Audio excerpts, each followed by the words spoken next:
नमस्कार दोस्तों, आज के इस एक्सप्लेनर में हम सीधे चलते हैं राजा विक्रमादित्य की उस दुनिया में जो उनके पौराणिक और रहस्यमयी परीक्षणों से भरी है।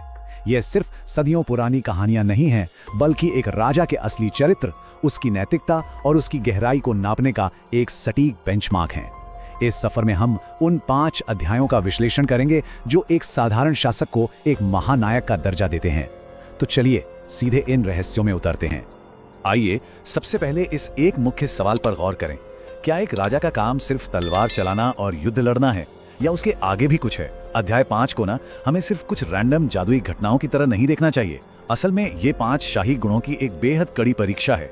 युद्ध कौशल तो जरूरी है ही, लेकिन शौर्य, धर्म, दान, न्याय और त्याग, इन सब के बिना एक राजा का चरित्र बिल्कुल अधूरा है। आज हम इन 5 अलग अलग कथाओं पर एक क्विक नजर डालेंगे। पहला, एक रहस्यमयी काठ का घोड़ा। दूसरा, एक अमर दानव का वध। तीसरा, सबसे बड़ा दानवीर कौन है, उसकी परीक्षा। चौथा, न्याय और दान का अनोखा मेल। और पांचवा, सर्वोच्च निस्वार्थ त्याग। ये एजेंडा ध्यान में रखिएगा ताकि आगे आने वाली इन जादुई घटनाओं के बीच हम मेन पॉइंट से ना भटके। पहला अध्याय शुरू होता है एक रहस्यमयी काठ के घोड़े से।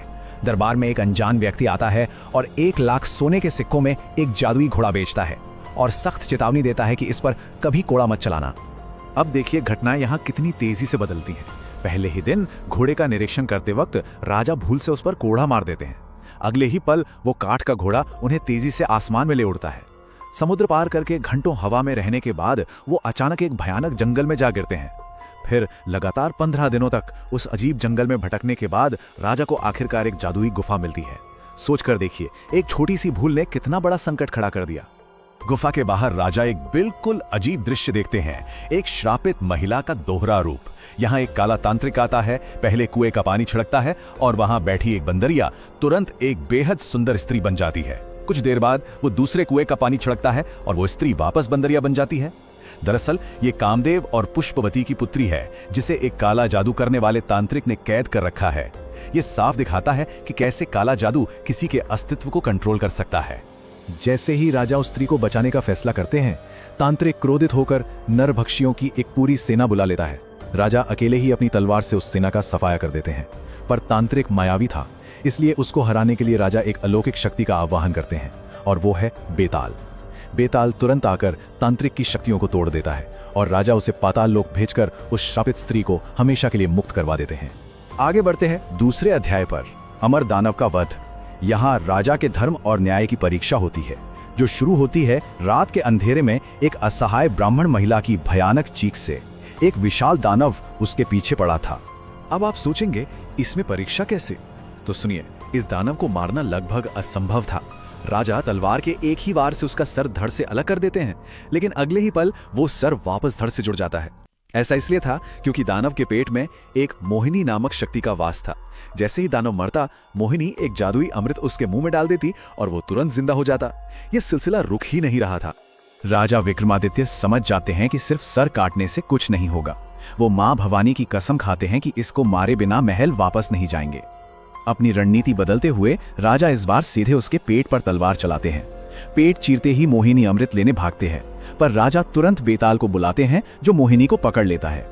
अमृत नहीं मिलने से आखिरकार वो अमर दानव तड़प कर मर जाता है।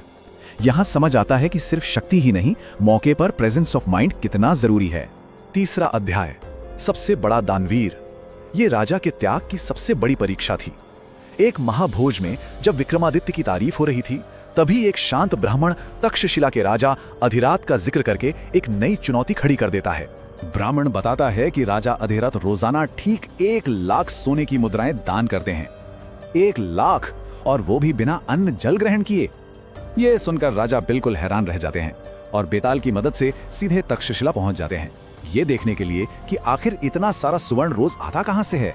यहाँ दोनों राजाओं का कंपैरिजन जरूर देखिए।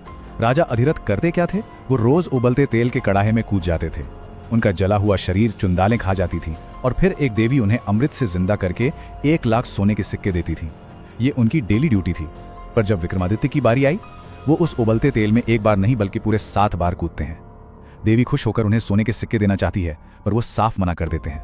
वो सिर्फ एक जादुई थैली मांगते हैं ताकि अधिरथ को रोज मौत के मुंह में ना जाना पड़े। सोचिए, असीम धन मिलने पर भी विक्रमादित्य ने खुद के लिए कुछ नहीं रखा। चौथा अध्याय, न्याय और दान। उज्जैन में एक आदमखोर शेर का शिकार करते वक्त राजा का घोड़ा मर जाता है। तभी उनके सामने एक बहुत अजीब सा संकट आता है। नदी के किनारे विश्राम करते वक्त एक बेहद रोचक विवाद शुरू होता है। नदी में एक शव तैरता हुआ आ रहा है, जिसे एक तरफ से तांत्रिक ने पकड़ा है और दूसरी तरफ से बेताल ने। तांत्रिक का दावा है कि उसे अपने काले जादू की साधना के लिए ये लाश चाहिए। वहीं बेताल कहता है कि वो बहुत भूखा है और उसे ये लाश खानी है। दोनों आपस में लड़ रहे हैं और राजा से इंसाफ मांगते हैं। यहाँ राजा का दिमाग देखिए, वो अपना मरा हुआ घोड़ा बेताल को दे देते हैं भूख मिटाने के लिए और नदी वाली लाश तांत्रिक को। इस फेयर डिसीजन से दोनों इतने खुश होते हैं कि तांत्रिक उन्हें एक जादुई बटुआ देता है जो कोई भी भोजन बना सकता था, और बेताल उन्हें मोहिनी काष्ठ देता है जिससे घिसकर कोई अदृश्य हो सकता था। राजा उस रात खुद को बचाने के लिए इनका इस्तेमाल करते हैं, पर कमाल की बात तो अगले दिन होती है। महल लौटते वक्त रास्ते में एक भूखे भिखारी को देखकर वो इतना कीमती भोजन वाला जादुई बटुआ बिना 2 बार सोचे उसे दान में दे देते हैं। असीम शक्तियां भी उनको लालची नहीं बना पाती हैं। और अब आते हैं 5वें और अंतिम अध्याय पर, सर्वोच्च निस्वार्थ त्याग। ये अध्याय शुरू होता है एक निसंतान ब्राह्मण दंपति से, जो एक ऐसी अलौकिक प्रक्रिया के बारे में बताते हैं जो किसी की भी रूह कांपते। ये एक भयानक रिचुअल था। राजा उस अग्निकुंड तक पहुंचते हैं जहां साधु सन्यासी अपने ही अंग काटकर आग में डाल रहे थे। राजा विक्रमादित्य भी बिना एक पल सोचे अपने अंग काटकर आग को अर्पित करने लगते हैं और पूरी तरह जलकर राख हो जाते हैं। थोड़ी देर में शिवजी का सेवक आकर सभी साधुओं को तो जिंदा कर देता है, पर गलती से राजा को भूल जाता है। जब साधु देखते हैं कि राजा की सिर्फ राख बची है तो वो भगवान शिव की स्तुति करते हैं। आखिरकार शिवजी राजा के इस असीम त्याग से प्रसन्न होकर उन्हें जिंदा करते हैं और राजा इसके बदले में उस ब्राह्मण दंपति के लिए पुत्र का वरदान मांग लेते हैं, अपने लिए कुछ नहीं। इन सभी 5 कथाओं का सिर्फ एक ही मूल संदेश है। एक सच्चे राजा के लिए उसकी सबसे बड़ी ताकत दूसरों पर राज करना या विजय पाना नहीं है, बल्कि अपनी प्रजा के लिए खुद को पूरी तरह से निस्वार्थ भाव से समर्पित कर देना है। शक्ति और दौलत तो बहुतों को मिलती है, पर उस ताकत का मोह छोड़कर उसे दूसरों के भले के लिए त्याग देना ही एक राजा को महानायक बनाता है। अब जाते जाते इस आखिरी सवाल पर विचार कीजिए, जब एक राजा के त्याग और साहस के आगे खुद देवता भी नतमस्तक हो जाते हैं, तो सोचिए आगे और कौन से पौराणिक रहस्य और परीक्षाएं उनका इंतजार कर रही होंगी। उम्मीद है राजा विक्रमादित्य के चरित्र का ये विश्लेषण आपको पसंद आया होगा। आज के इस एक्सप्लेनर में बस इतना ही। मिलते हैं अगले एपिसोड में, जहां हम ऐसे ही कुछ और अनकहे रहस्यों को सुलझाएंगे।